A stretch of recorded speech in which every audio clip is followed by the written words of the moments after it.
अस्सलाम वालेकुम। जहां गर्दों की दुनिया में खुशामदीद। दोस्तों, गिलगित से आगे हुंज़ा का जो सफ़र है वो भी किसी एडवेंचर से कम नहीं है।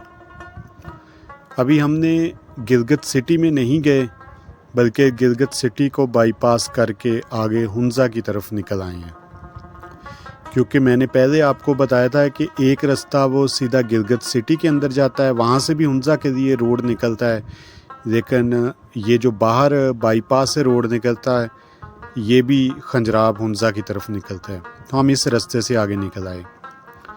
तो आगे निकले हैं तो आगे तो ऐसे लगा है कि वहशत और वीरानी का एक राज हो, क्योंकि पहाड़ बिल्कुल खुश्क और इनका कलर भी अजीब सा है।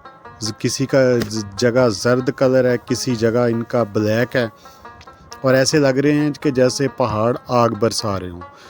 सर्दियों के दिनों में जब बर्फ़बारी वगैरह होती तो यहाँ पर बहुत ज़्यादा बर्फ़बारी होती है पहाड़ों के ऊपर, लेकिन इनके दामन में खूबसूरत वादियाँ जो है वो आपको दावत नज़ारा देती हैं।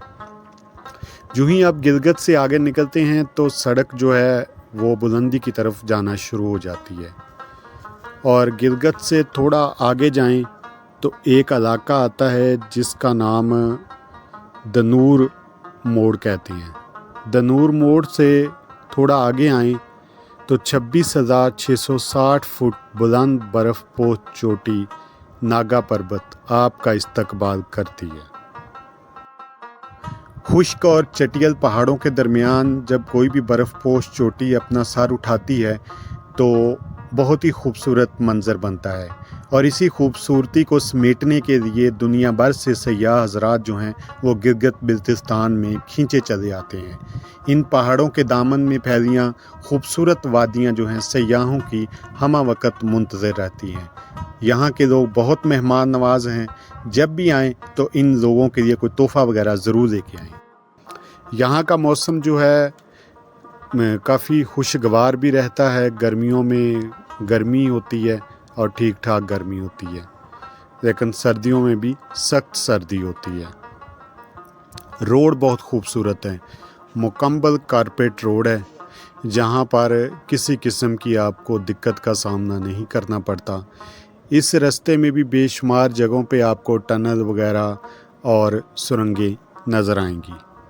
गिलगित से तकरीबन 35 किलोमीटर के फासले पर रहीमाबाद है। रहीमाबाद में सड़क के किनारे अफवाज पाकिस्तान की तरफ से एक यादगार तामीर की गई है।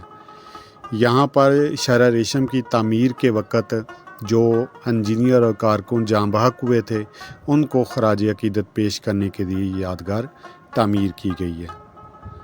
यहाँ भी आप विज़िट वगैरह कर सकते हैं।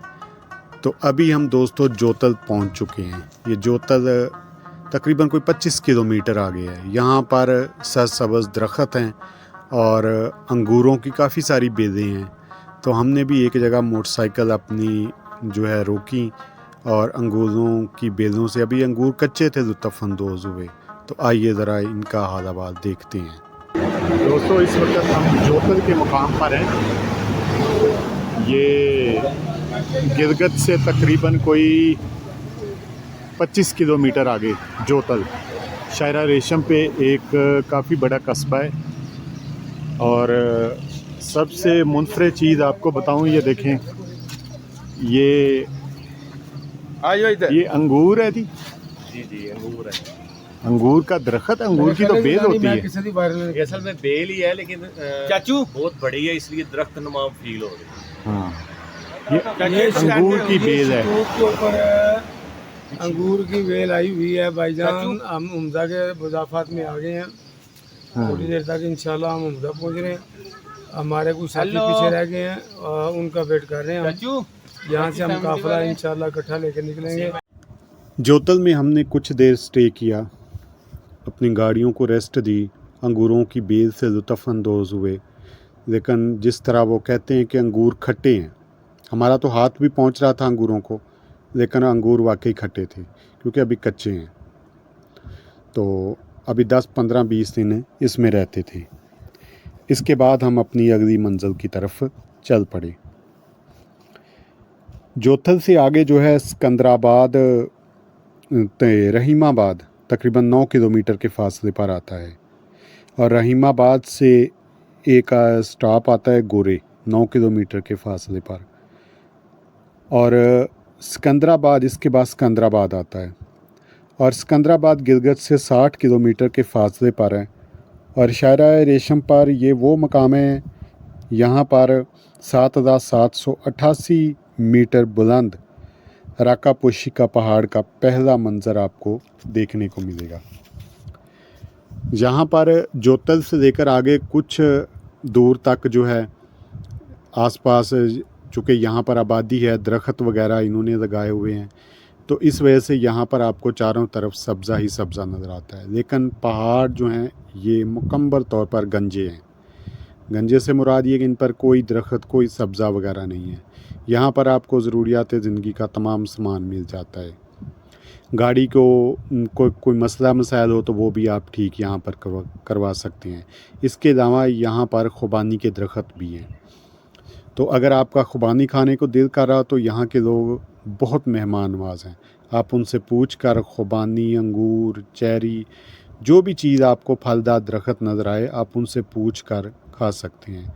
लेकिन इसे फल को ज़ाया ना कीजिएगा, क्योंकि यहाँ पर जो फल ज़ाया होता है वो समझे कि ज़ाया ही होता है, वो किसी काम भी नहीं आता।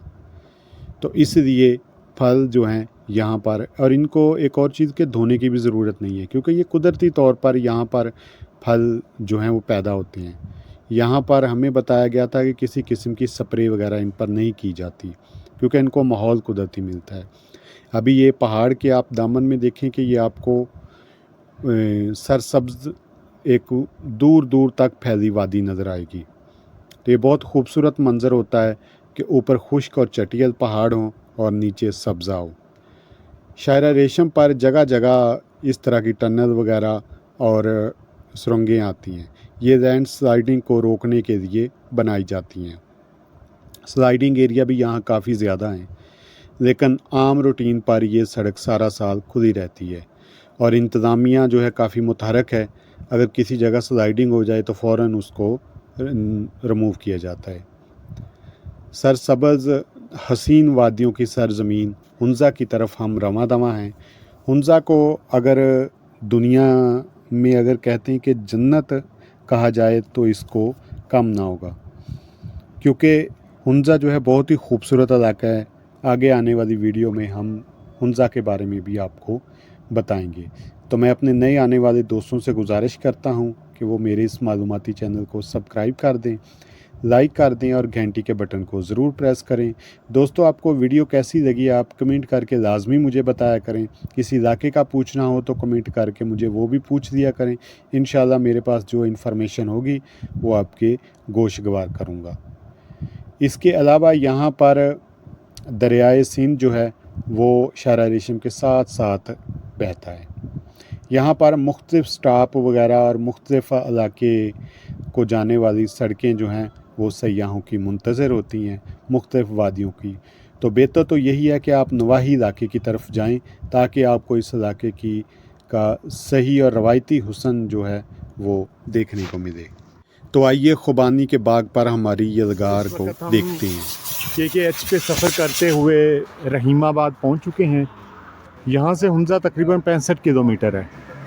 और अभी ये खुबानी का बाग यहाँ पर हमने देखा, मालिक से, जो इसका मालिक है उससे इजाज़त ली और हमारे तमाम लड़के जो हैं खुबानी खाने में मसरूफ़ हो गए।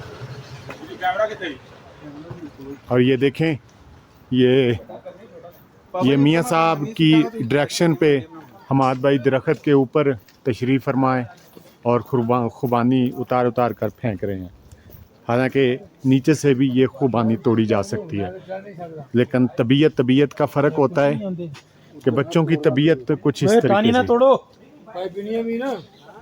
वो देखें,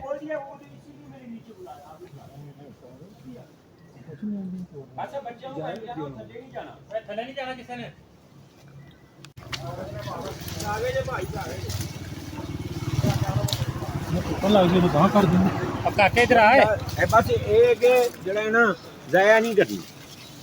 ना पानी का ना चलना पे धो लो तो नहीं धुखियां में तो कहीं है ना बारिश होती है रोज रात में की हो गया जी धोनी तो धो ज़्यादा कम ना करो। ये देखें जी, हमने भी खुबानी जो है दरख्त से तोड़ी है और अभी हम इसे नोश फरमाने लगे हैं। वीडियो चालू है। रहमतुल्लाह, ये हमारे जनरल सेक्रेटरी साहब गुलाम मुर्तज़ा साहब, आज पहली मरतबा उन्होंने मुझे कैमरा पकड़ा दिया है इत्मीनान करके। अल्लाह इनके इत्मीनान के ऊपर मुझे कायम रखे। ये खुद तोड़ के खुद खा रहे हैं, मुझे नहीं खिला रहे। फैसलाबाद वाले हैं, आप देख लें। आप वे लो, मैं ताड़ा टूरी नहीं करना। खाओ खाओ, मैं मेरे को है। तुम गलत ले आए हो। हम्म। आयो मैं